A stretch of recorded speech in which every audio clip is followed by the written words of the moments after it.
In this session, we explore the clouds of guilt, the anatomy of an illusion, a visual study inspired by A Course in Miracles. Our aim is educational, to map how guilt arises in the mind, how it distorts perception, and how understanding its structure allows us to move beyond fear toward clarity and inner peace. We begin with the metaphysical error, a tiny split-off thought that imagines it stole a piece of heaven. This mistaken belief sets up a private kingdom ruled by fear and madness. The key lesson is that this fragment is only a thought, not a fact, yet it becomes the seed from which the entire illusion of guilt grows. Here we see the withered kingdom. The mind builds around that tiny thought. It is guarded by attack, reinforced by hate, and surrounded by darkness. Yet at its center, the Son of God remains complete, holy, serene, and unaware of the barricades. Our task is to recognize that the core has never been harmed. This diagram outlines the architecture of the veil. At the surface are the make-believe shapes of the world. Beneath lies the cloud bank of imagination, then the circle of fear that forms guilt's foundation, and finally the untouched holy segment. Understanding these layers helps us trace our experience back to its innocent core. At the base is the foundation of guilt, hidden just below physical sight. From this bedrock arise twisted thoughts, insane attacks, and impulses of fury and vengeance. Because this layer is concealed, the world seems stable above it. Our learning objective is to recognize that these destructive patterns rest on an unseen, mistaken premise.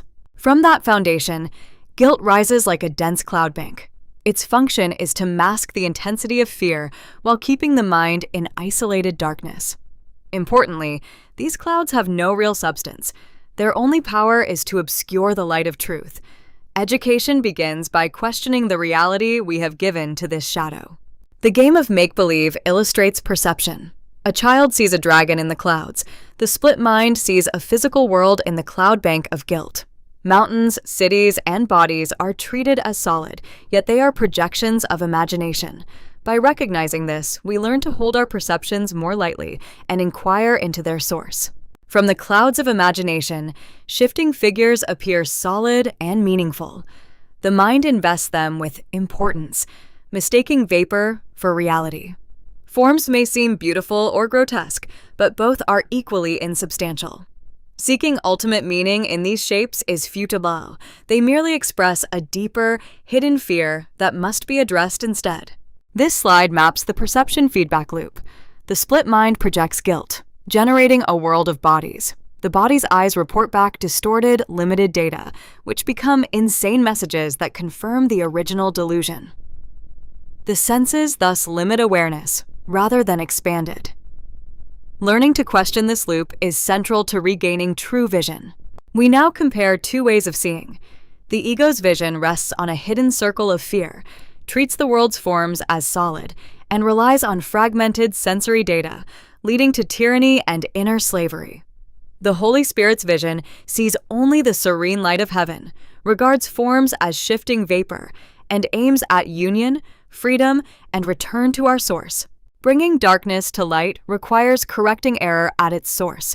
We do not fight the clouds or dismantle every form. Instead, we 1. Look past appearances and recognize the world as vapor. 2. Expose the hidden guilt to truth. And 3.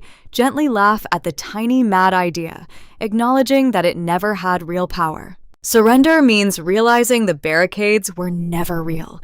The Holy Spirit lifts the split-off thought from its withered kingdom and returns this small offering of darkness to the eternal light. As the layers dissolve, only radiance remains.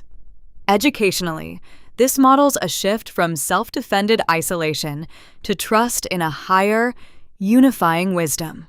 The journey ends with return. The text reminds us, this is the little part of you that you think you stole from heaven. Simply give it back. The union with heaven is already complete. We have only lost sight of it behind clouds of guilt. Our learning objective is to remember, not to create, the peace that is already ours.